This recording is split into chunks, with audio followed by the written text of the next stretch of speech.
దాలే ఆగ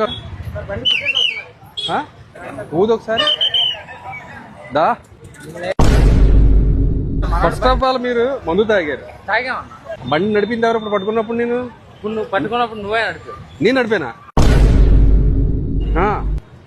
నిదానంగా సరిగ్గా నిలబడు. ఎందుకు అమ్మాయిలాగా అలా ఒకరిని తిరుగుతావు? ఎందుకు అమ్మాయిలాగా అలా ఒకరిని తిరుగు?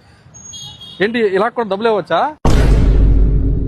500 కాయంతో ఎందుకు ఇచ్చావు నువ్వు? ఎంత వేసావు? 90 వేసావా? 3 క్వార్టర్లా? నువ్వు మనిషి లేకపోతే మాట మృగాన్ని రా నువ్వు. మీ అమ్మగారికి మీ నాన్నగారికి చాలా తీవ్రమైన గాయాలు అవుతాయి. అమ్మ నాన్న లేదు సార్. మా అమ్మని తీసుకురా కాళ్ళు ఇరిగిపోయింది. ఇప్పుడే కదా మమ్మీ డాడీ ఇద్దరు లేరన్నా? ఇప్పుడు అమ్మ వచ్చింది మళ్ళానే. గంగూరులో పనిచేసి ఎవరు? మా మామ సార్. ఇప్పుడు